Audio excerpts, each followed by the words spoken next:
Sob, surga itu ada tingkatannya loh. Siapa aja sih yang bisa masuk ke dalam surga tingkat tertinggi?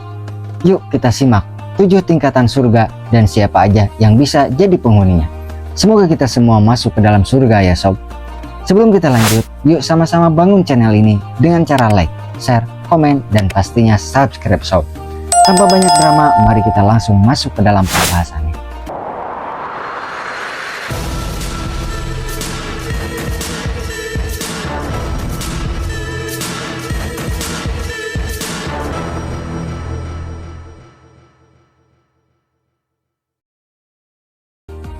Assalamualaikum warahmatullahi wabarakatuh. Sobat muda, semua orang pasti ingin masuk ke dalam surga kan? Tapi ente tahu nggak sob? Ternyata surga itu ada tingkatan-tingkatannya. Makin tinggi tingkatannya, makin besar pula kenikmatannya. Nah, di video kali ini kita akan bahas 7 tingkatan surga dan siapa saja sih yang berhak menghuni surga tersebut. Number 1. Jannatul Firdaus, surga tertinggi dan terbaik, tempat tinggal para nabi, syuhada, dan orang-orang yang paling dekat dengan Allah Subhanahu wa Ta'ala.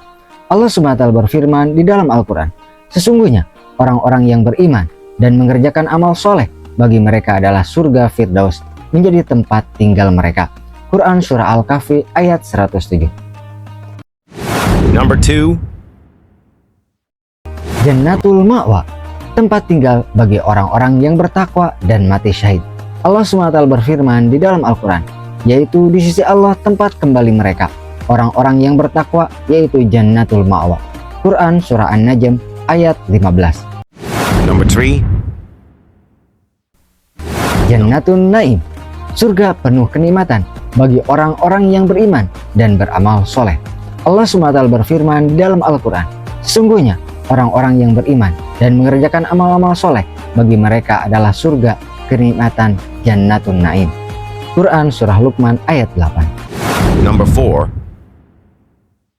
Jannatul Adn, surga tempat tinggal abadi bagi orang-orang yang beriman dan bertobat dan beramal soleh.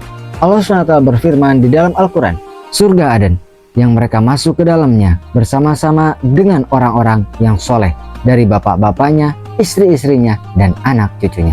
Quran Surah Ar-Ra'd ayat 23. Number 5. Darussalam, surga kedamaian, tempat keselamatan dan kesejahteraan abadi. Allah SWT berfirman di dalam Al-Quran, bagi mereka orang-orang beriman Darussalam di sisi Tuhannya, dan dialah pelindung mereka karena amal-amal soleh yang telah mereka kerjakan. Quran Surah Al-An'am ayat 127. Number 6. Darul Muqamah, tempat tinggal tetap yang penuh dengan nikmat, tidak akan pernah lelah atau letih. Allah SWT berfirman di dalam Al-Quran, yang telah menempatkan kami dalam Darul Muqamah, tempat tinggal yang kekal dari karunia-Nya. Quran Surah Fatir ayat 35. Number 7. Al-Maqam Al-Amin, tempat yang aman, penuh ketenangan, tanpa rasa takut atau sedih. Allah SWT berfirman di dalam Al-Quran, sesungguhnya orang-orang yang bertakwa berada dalam tempat yang aman, atau Al-Maqam Al-Amin. Quran Surah Ad-Dukhan ayat 51. Oke sobat muda, itulah 7 tingkatan surga dan penghuninya. Sobat muda, mari kita terus berusaha meningkatkan amal baik kita agar bisa masuk ke dalam surga, terutama surga yang paling tinggi. Jangan lupa untuk selalu berdoa, beramal, dan menjaga iman kita. Semoga kita semua bisa menjadi penghuni surga yang penuh kenikmatan dan kedamaian. Jangan lupa like, share, subscribe, dan aktifkan notifikasinya biar nggak ketinggalan ilmu Islam lainnya. Wassalamualaikum warahmatullahi wabarakatuh.